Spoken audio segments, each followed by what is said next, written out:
And ladies and gentlemen, this next speaker is an inspiration and a role model to me.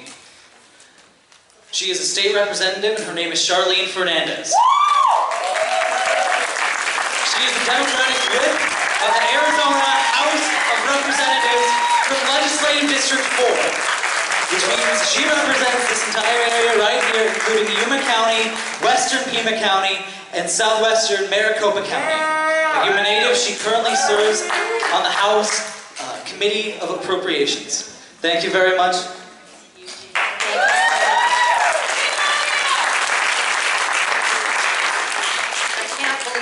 Stephanie sang Blackbird. That's one of my favorite songs. So if you know that's my favorite song, then I'm dating myself. I'm pretty old. It's a beautiful song, and she's a beautiful singer, and I can't believe her mom. Amazing. Where are you? Oh, you guys are amazing. So Alex's goddaughter is pretty bright. Why don't we stick with facts? So I'm going to start with facts, and I'm going to end with opinions. Fact of the matter is, I sat in a courtroom yesterday, and the Friday before that I sat in a courtroom, and I watched children being processed. I saw children sit before the judge in a chair, and their little feet didn't even reach the floor. 7-year-old girl. 7-year-old girl being asked by the judge. And by the way, he was very nice. He was trying to be very nice. I kept thinking that he went back into his chamber saying, what the hell have we gotten ourselves into? But he asked the little girl, where's your native land? And she said, Guatemala. He said, where are your parents?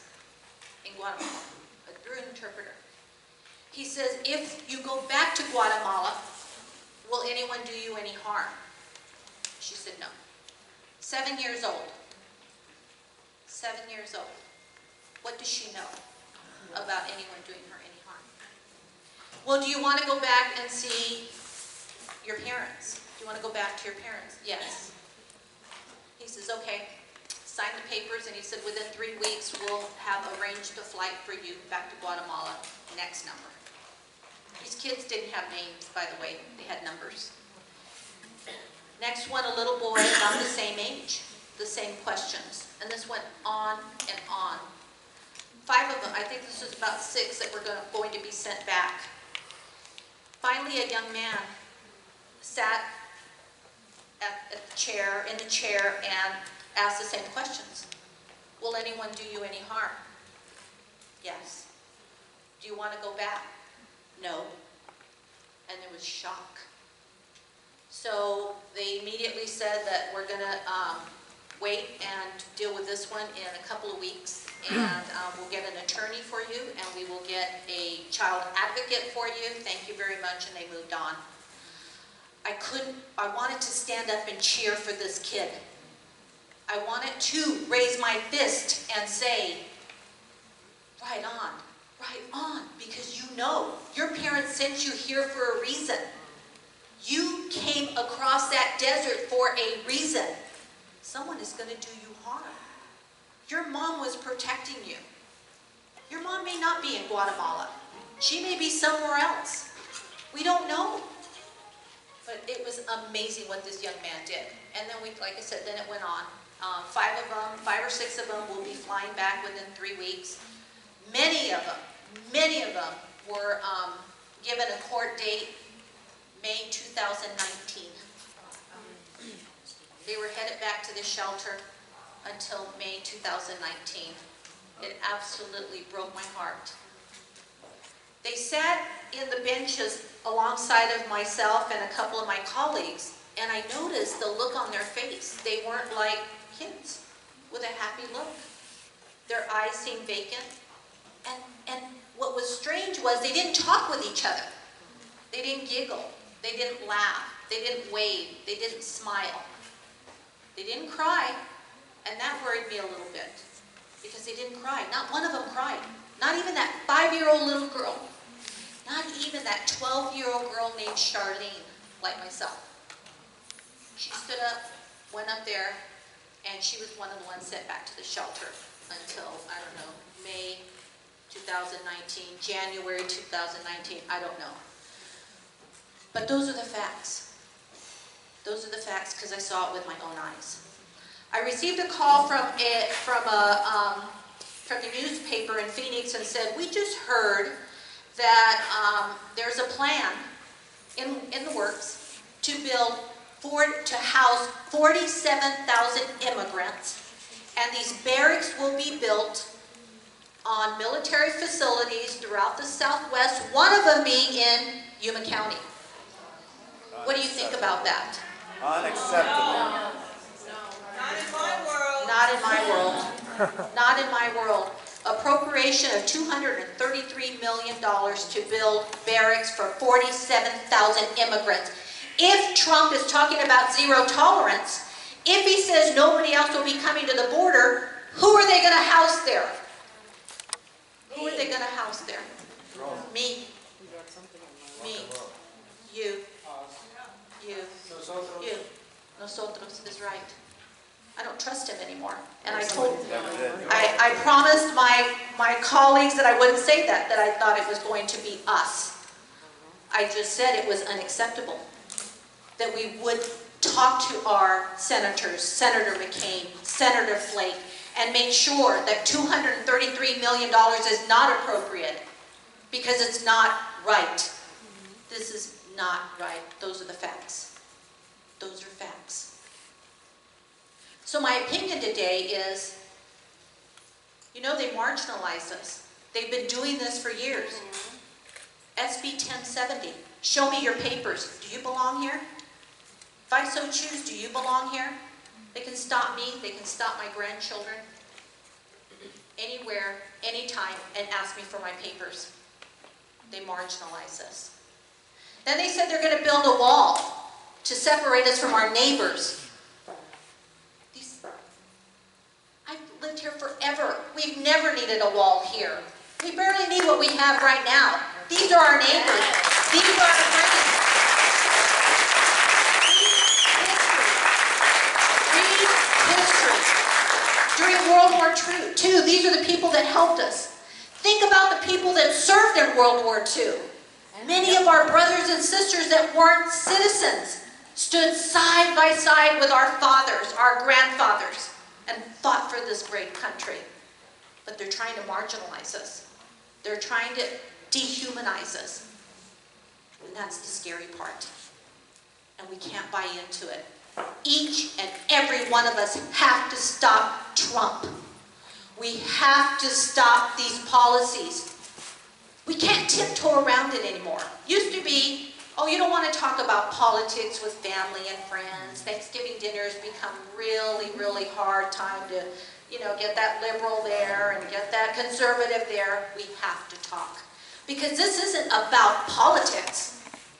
This isn't about being a Republican or a Democrat. This is about being a human being.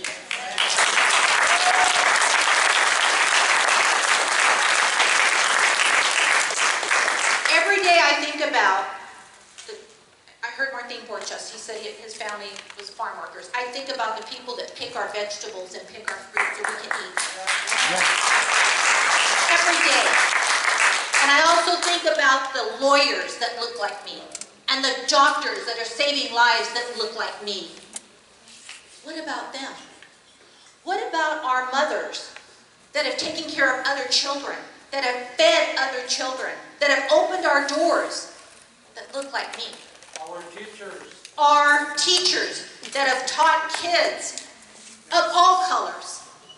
We never care. They walk through our doors, we educate them. We have to stand up and quit tiptoeing around the situation. They're counting on us to be quiet. Yes. They are counting on us to just sit home. Now I'm going to steal something from Barack Obama because he just came out yesterday about this issue. He's been very quiet. He's been very respectful of that man in the White House because that's what you do. When you leave the White House, you let that president do what he does best. Unfortunately, this guy doesn't do anything best. So he said, if you're outraged about what's going on, and you're at a a cocktail party or you're out to dinner and you're talking about how horrible this is, that's not enough. Talking about it is not enough. We have to act on it. We have to raise our voices. You raised your voices today. You're raising your voices right now, but you need to bring more people with you. We need to send money. There are people in need. Every time I think about that 5-year-old little girl on an airplane, how scary that must be. I think about my granddaughter, who's 7, that's going to go on an airplane with her mom and her dad, and it's enjoyable. She looks like me. My grandson went today to the Dodger game. He looks like me. The first thing I asked my daughter was, does he have his birth certificate with him? Because that's how we live. That's how we live. And I know a lot of you know it. We have so many people that sympathize with us and work with us and help us. We need you more now than ever. We need more people that look like me to stand up and say this is wrong. Please, please, please, give of your time, give of your money, talk to your neighbors, talk to your friends. Ms. Vasquez's mother said, open your doors. Open your doors. And I'm not talking about, I'll mention that. It would be wonderful to be a sponsor. We could be sponsors for a family. Take in a family. But open your doors to your neighbors and start talking to them. I think we've forgotten to do that. We're so afraid to start the conversation. And we have to. Now, we have an election coming up. I said that this wasn't political, and I don't want to make it political because it does turn people off. But you see what happens when we don't talk about it? We have someone in the White House that does not represent our values. Those are not our values. Those are not our values. Remember that. He does not represent our values, and we want someone in there that does. You start from school board, you start from city council, you start from state representative, and you start putting people in there that represent your interests. And take care of your communities. Thank you all for being here. Thanks for welcoming me. This has been one of just the saddest times in my short career at the state legislature. I've been there for 4 years. I thank you all. For any of you that voted for me, thank you. If you didn't, that's fine. But, but thank you for sending me there. This has been our darkest hour. This has really been our darkest hour, and we want to be on the right side of history.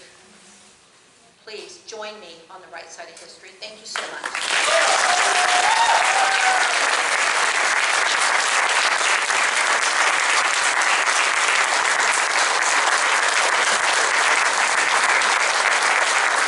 Gracias a Charlene Fernandez. Thank you, Charlene.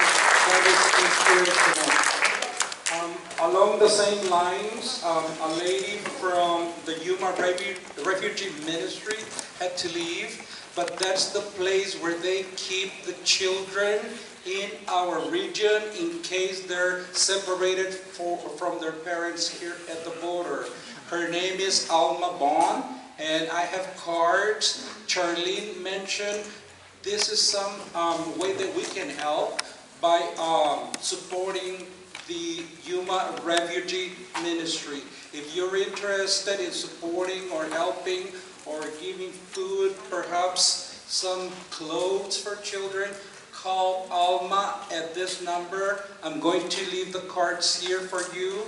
Please come and get one after we finish the event. Thank you so much. Thank you very much.